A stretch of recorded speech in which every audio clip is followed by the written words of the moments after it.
In this problem, we should know the geometric positions of the circles so that we can apply the formula um, to find the radius of the third circle touching the given two circles, this one and this one. You see, I should know whether the circles are like this or like this or the way it is already shown in the diagram, because if I want to go for the third circle touching the given two circles, if the circles are like this, then the required circle is going to touch the given circles externally. If the circles are like this, and if you want a circle touching the given two circles, I can have a circle touching those two like this, or I can have a circle touching the given two circles like this. So if I have a circle, the two circles are like this, then a circle touching the two circles will be like this. So first of all, to understand how to apply the formula, we should know the geometrical situation of the given two circles. And for that, you already know, we have formula in intermediate textbook itself to determine the geometrical situation of the circles. Here you can see that as the constant is 0 in both the circles, that means origin lies on both the circles. Now origin lies on both the circles, and these two are the centers of the two circles, given circles. So you can see that all these 3 points, they obviously lie on the line y is equal to x. So the common point lies on the line of centers. So the only way must be the is this is the way I have already drawn here in the diagram. Now if you do not observe your formulae like verification c1 c2 is equal to r1 plus r2, or c1 c2 is equal to mod of r1 minus r2, those things will easily tell you the position of the circles. That's no big deal. But here, without applying all those formulae, simply observing that origin lies on both of them and the centers of the circles being like this will easily tell us that all the three are lying on the line y is equal to x, and so this must be the positions of the circles. Now once we determine that, I want you to observe the radius of this circle is 3 and the radius of this circle is 5. So the diameter of the smaller circle, it is 6 diameter. Therefore you see the center of the big circle lies inside the smaller circle. Now we have this as 5 and this as 3. Those things are obvious. So you can see that now this part is nothing but 2. Now we want a circle touching these two circles. Touching these two circles, I can draw a circle here also. But it cannot be, because it should even touch the common diameter of the circles. So this is the common diameter. So the circle, required circle, it is somewhere here inside touching these two.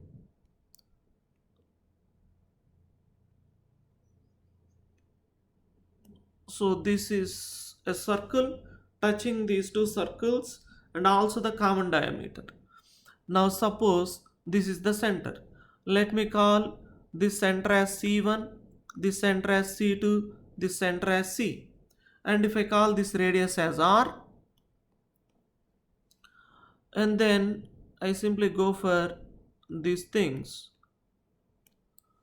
Let me call this as N, the point of contact of this tangent. Now I want you to observe that C2n is obviously root of C2 square minus Cn square, and C1n is nothing but root of C1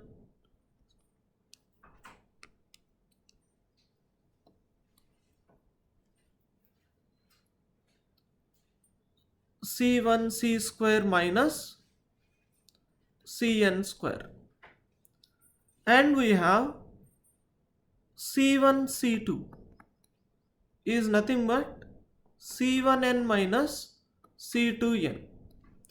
Now observe that C1 C2 is 2, C1n is root of C1 C square. Now C1c, this is r radius, its radius is 3, so I will be having it as r1 r plus 3 whole square minus cn square, which is r square, that is C1n, and minus C2n. C2n, it is C1 C2 square. What is, sorry, CC2 square.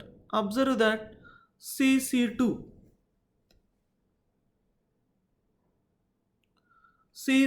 is nothing but 5 minus r whole square minus Cn, which is r. Cn square means r square. Now all that left is simplifying this one to get the value of r. I have 2 is equal to, expanding this, I have 6r plus 9 minus root of, here I'll get 25 minus 10r. So squaring on both the sides, I'll have it as 4 is equal to 6r plus 9 plus 25 minus 10r minus 2 root 225 minus 90r plus 150r minus 60r square I get. So what am I getting from this? 4 is equal to 34 minus 4r minus 2 times root of 225 plus 60r minus 60r square I have. Cancelling a 2 throughout and rearranging the terms, I have it as root of 225 plus 60r minus 60r square is equal to 15 minus 2r I get. So again squaring on both the sides, I have it as 225 plus 60r minus 60r square is equal to 225 minus 60r plus 4r square I have. So I am having it as, cancelling a 225 on both the sides, I have 120r is equal to 64r square, or I have r is nothing but, as r cannot be 0, 120 by 64 I am getting, which comes out as, cancelling 8, 15 by 8 I get for r. Now using r is equal to 15 by 8, he said that the radius of a circle which touches the two circles and their common diameter b, this is the radius he gave. So we got now 2 lambda minus 1 by lambda as 15 by 8. So 2 lambda minus 1 by lambda is equal to 15 by 8. Or from this I have 2 minus 1 by lambda equal to 15 by 8. Or I have 2 minus 15 by 8 is equal to 1 by lambda. Now you can see that simplifying I have lambda equal to 8.